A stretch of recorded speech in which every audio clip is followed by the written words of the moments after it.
What's going on, ladies, gents, and kids of all ages? It is Eric coming back yet again from the Nerd Cave, and today we are looking at another deck breakdown video on one of my new favorite decks, and we're going to be doing things a little bit differently because we're going to be talking more about the fundamentals of deck building and why some of these decisions are relevant to how the game plays overall, as opposed to being specific to this deck. But we are also going to talk about some of the specific choices for this deck and why I think Pirates could be pretty good if played correctly.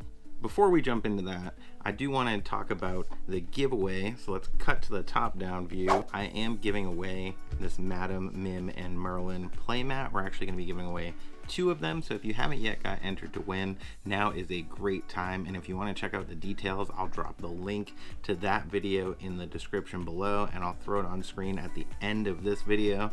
So stick around for that. Go check out that video. Make sure you're getting entered in the giveaway if you want to win this awesome playmat. And I know you may see something sitting on this playmat, some Beast Tragic Hero Enchanted Proxies. I've had people asking about these. This is something I had posted in a Facebook group. I only own 4 Beast Tragic Heroes, and I wanted to make potentially a video where we're playing 2 decks that both run them. I wanted to make some proxies, but I know people feel odd about proxies, and sometimes they're like, oh, you're making fake cards, this and that. So I didn't want to make them look like the original card or anything like that, even though they're clearly fake. It's like a piece of paper glued to a card. But a bunch of people wanted to buy them. I feel weird about selling them. I don't own the art. Obviously, I don't own rights to Lorcana or in any way, but I may give away a playset. So if that's something you guys are interested in, definitely let me know about that as well in the comments below. We can look into doing a giveaway with some of these guys because they are neat. But jumping over to the deck, like I mentioned, we are talking about Pirates. Gonna have some interesting cards in this deck. Some you may see coming, some maybe not. But the first card we're gonna talk about is Captain Hook. I mean, you can't play Pirates without Hook. He is the quintessential pirate. A lot of decks that aren't even pirate decks are running him and Smee currently. They go together like bread and butter. They are perfect together, and I can't recommend them enough. Captain Hook, fantastic card. Comes out 1/2 for 1, Challenger for 3, so it can deal with things like Simba and a lot of the other 3 willpower characters. Really, any character with 3 willpower. You could take out a Madam Fox with one of these, something that's very relevant in the meta right now. Things like Gaston are a little bit outside of its reach. You could use 2 of these to take out a Hiram, so they're very effective, and Hiram only attacks for 1, so he actually has a favorable trade-in to Hiram even when you're attacking with 2 of them. Captain Hook, fantastic card.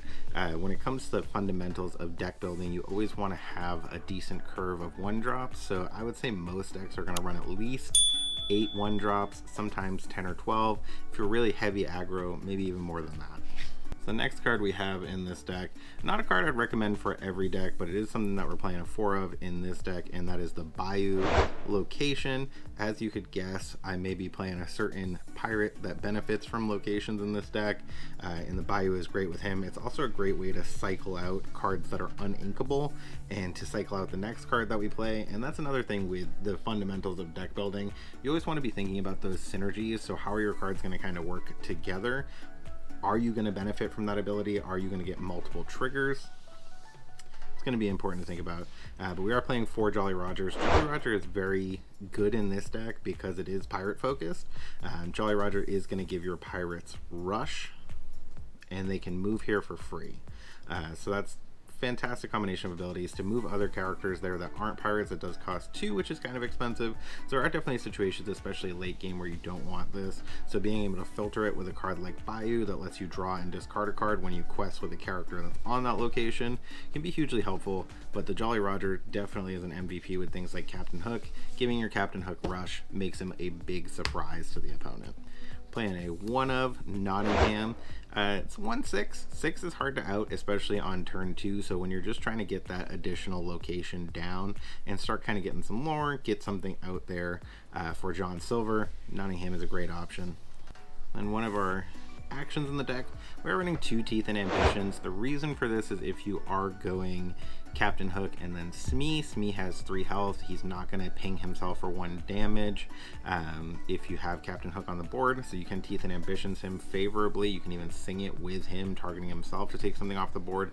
You can also, in some instances, if you have 2 locations out, you can use Teeth and Ambitions on John Silver, who will have resist 2, and so John Silver will actually take no damage while their character is taking 2 damage, which is always pretty funny. But Teeth and Ambitions, I think, is a great card. I think it's kind of highly overlooked. I don't think it's a 4 for this particular deck, but 2 I have found helpful. Then I do have the Rush Queen of Hearts. Like I mentioned, Rush in the early turns is a major focus of this deck. So if you don't have Jolly Roger out on the board, having a backup like Queen of Hearts, if you need to rush into their Robin Hood or something like that when they're not expecting it, can be very helpful. Or even rushing into a character that Queen of Hearts is going to have a favorable trade with. But 2/2 for 2 with Rush, she definitely sees play in a lot of decks, and I think she's great in this deck. Rush, like I mentioned, is a major focus.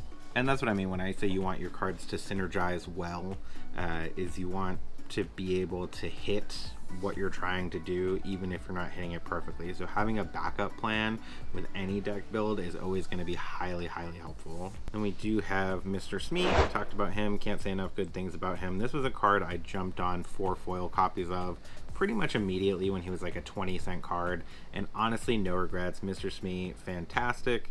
At the end of your turn, if he's exerted and you don't have a captive character in play, he's going to deal 1 to himself, but a 3/3 for 2 that quests for 2 is just gross. It's really hard for your opponent to deal with in a lot of situations, and they're gonna end up using maybe removal on it, and then they're wasting their removal and they don't have a solution.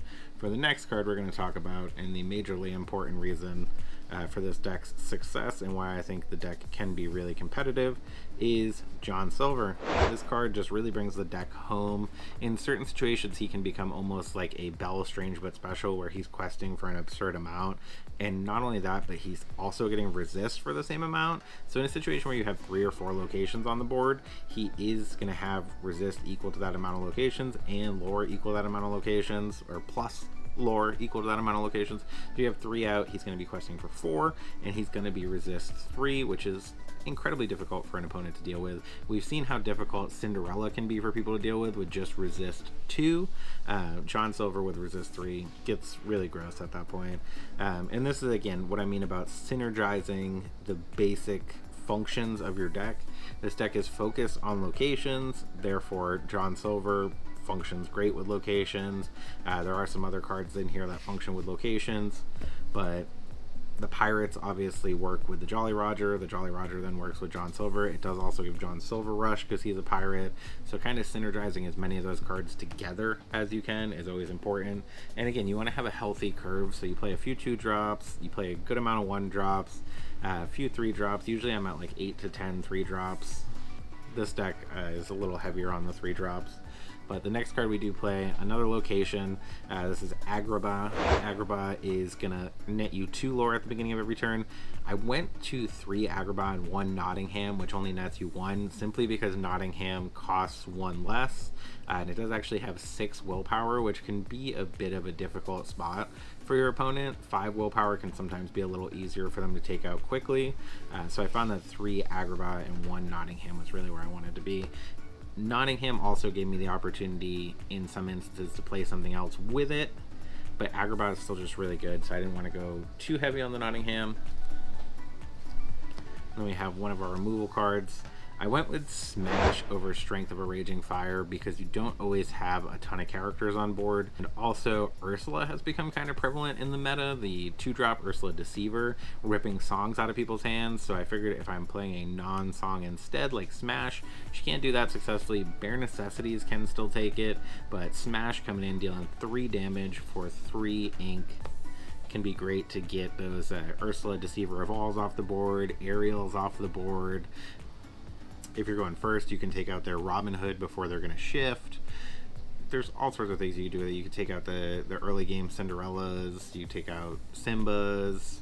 There's a lot of stuff you can get out of your way with Smash and attack in a way that's more favorable. If it's like a bodyguard situation, like somebody may put out a Simba to combat Captain Hook thinking you're going to attack into it, it's going to be a trade, but you could just smash the Simba and then kill whatever they're protecting with it with Captain Hook and really kind of catch them off guard, which is always nice. And then we do have another 3-cost action, playing 2 Rise of the Titans in this deck. Locations and items have definitely become prevalent again, so being able to have some out for them when it's really important is huge. A lot of times this card can just be inked, which is why I'm only playing 2, but there's many situations when it can really throw your opponent off, especially if they're playing a location that costs 4 or an item that costs a lot, like Lucky Dime, which is seeing more play in the meta, and then you destroy it for only 3. That can be really hard for them to recover from. But Rise of the Titans, I think, is well worth it. In the 4-drop slot, we got another location. We do have RLS Legacy, as no surprise to anybody. Fantastic card. Characters gain evasive while here. If you have a character here, you may pay 2 less to move your next character here. So as you may have guessed, we are playing a character that will move here for free. A lot of times that doesn't necessarily pan out exactly the way that we want it to, but getting RLS Legacy out towards the end of the game, because it does have 8 willpower, can be really difficult for your opponent to overcome in and of itself. Are you guys kind of seeing how everything's kind of synergizing together? Like, we have the RLS Legacy to give the characters evasive after we've given them rush when they first come into play, so we can kind of keep them in play for the ones that are low willpower, and giving John Silver resist, making him really strong as a big part of the deck. We do play the Shift Captain Hook. He's pretty good. I only run 3 copies. He can be really kind of difficult for your opponent to deal with if you do shift him early in the game. He shifts for 3 onto the small Captain Hook, and he's a 3/5, or excuse me, he's a 2/5, but he has Challenger 3, so he's actually going to attack for 5 on your turn, and characters that cost 3 or less can't challenge him. So that creates a situation where things like Madam Snake can't challenge into him, and you can kind of take out things favorably with his ability to have Challenger 3. He's also a 5-drop, which makes him a relevant singer for certain things. But Captain Hook obviously synergizes with the small Captain Hook. Even if I don't have small Captain Hook, he synergizes great with the Jolly Roger, and can be really devastating with something like RLS Legacy, giving him evasive. And speaking of RLS Legacy, we do run 2 Jim Hawkins. When you play this character, you can play a location with cost 4 or less from your hand for free. And whenever you play a location, this character may move there for free. So I think that's something really relevant to talk about. So even if you don't have the RLS Legacy in your hand when you're playing him, you could play another location. And then if you get that RLS Legacy later, if you put it out with Jim Hawkins on the board, he can still move there for free. So keep that in mind when you're trying to give your characters evasive. It's honestly better to get Jim Hawkins on there after he has been in play for a turn, because then he can quest right away with evasive, which can be pretty good. And then along with our small Rush Queen, we do run the big Queen of Hearts. One of the things I think you'll hear people consistently talk about with Ruby Steel is you kind of suffer from not enough card draw in some instances. So that was something I really had to overcome with this deck, especially because I am playing more of a mid to high range build in terms of when it's really going to kind of take over the board. So Queen of Hearts shifting for 2 can be great. You can go ahead and do that on turn 3. She is a 5 cost, so if you're in a position with a really bad hand, she is another great singer, and she has whenever one of your characters challenges another character, you may draw cards. They don't even have to challenge and banish, they just have to challenge. You get to go ahead and draw a card. So Queen of Hearts can definitely help get you ahead and dig up some answers to your opponent's threats. And then this card was a definite 4-of. For this deck in particular, I think it may be borderline unplayable in any other deck, but in this deck, particularly with Jolly Roger, it's fantastic because you can go ahead and get him into play and give him rush. During your turn, whenever this character banishes another character in the challenge, you can go ahead and ready him. He can't quest for the rest of your turn, but that's all you need is the ready and attack. Characters named Peter Pan lose evasive and can't gain evasive. I haven't seen that be relevant once, but basically he's like a mini Scar. Scar costs 7 and is uninkable. He costs 5 and is inkable. He has 1 less attack and 1 less willpower, so 5 for it. Just comes down and basically can wipe your opponent's board, can take out one character after another, just hit, untap. He's not the best without Jolly Roger, but when you have Jolly Roger on the board, he's very, very good. And since the deck does run 4 Jolly Rogers, it's entirely possible to get there. Another card dealing with the draw factor in this deck, We are running 4 Beast Tragic Heroes. I do think this deck is less viable without Beast Tragic Hero. I wouldn't necessarily say you have to have 4, but I think even with Queen of Hearts, you want to have at least 2, just because of the function that he serves with drawing cards. He's something that they need to answer right away, so sometimes he can soak up some of your opponent's removal and things like that, so that it can make way for your pirates to kind of do their thing. He's also another 5 cost, so also another relevant singer, and if he has damage on him, he is a great way to out your opponent's locations, because he gets +4 attack on your turn and bumps up to 7, can kill things like Queen's Castle in one hit. Then I know I keep talking about the 5 cost song. I'm sure you guys guessed what it was a long time ago, and let me just say I'm glad I bought these foil Whole New Worlds when they were a reasonable price. Things have gotten crazy for this card since set 3 dropped, but Whole New World, everybody knows it. Wheel of Fortune, each player discards their hand and draws 7 cards. Being able to sing this turn 3 fairly consistently, if you mulligan effectively, can be good. You don't always want to sing it turn 3. With this deck, singing it turn 4 can feel really good, especially if your opponent's playing something like Sapphire or Amethyst, where they're probably already drawing cards by that point and have significantly more cards in hand than you. You can kind of take back that card advantage with a Whole New World. You're using more of your resources, so even if they're drawing cards, you getting rid of those resources can help kind of even out the playing field, if that makes sense. But Whole New World, fantastic card. And the last card, a Ruby staple, a must. It's something you must have in this deck, especially because since it is more mid-range, it is entirely possible to lose control of the board. In those situations, you do want to have that hard reset, and that hard reset is Be Prepared, banish all characters.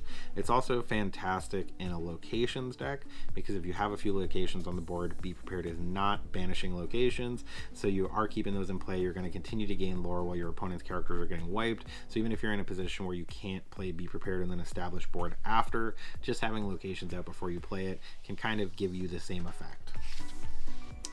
But that is the pirate deck. Love playing this deck. It's got a lot of effective plays that it can make.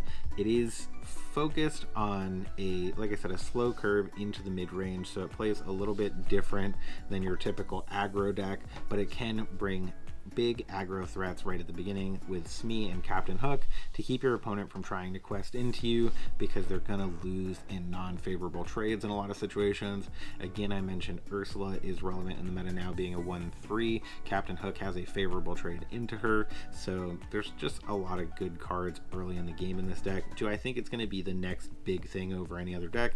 Maybe not, but it's a lot of fun to play, and if you want to try pirates, I think this is the optimal build for that deck in particular. But as I mentioned at the beginning of the video, if you haven't gotten entered into the giveaway, dropping a comment on this video is going to go ahead and get you an entry into that giveaway. Like if you're enjoying it, and subscribe if you're enjoying it a lot. We're on the road to 700 subscribers. I was talking about doing a giveaway every 100. I just did one for 500 subscribers. We haven't even gotten the play mats in. We did one for 50 likes on the last video, so we have 2 of these play mats being given away. I'm looking at giving away a play set of these Beast Tragic Heroes if that's something you guys are interested in. If it's not something you're interested in, we can look at doing something different for 600 subs, but we're on the road to 700. Once we get there, we're going to be doing another small giveaway on the road to 1,000, when we're probably going to be looking at giving away a booster box. So again, subscribe if you're enjoying the content. Thank you so much for sticking around to the end, and remember, when you see those toys, video games, and cards that wipe the board off in the distance, it is not a mirage. You guys have a great day.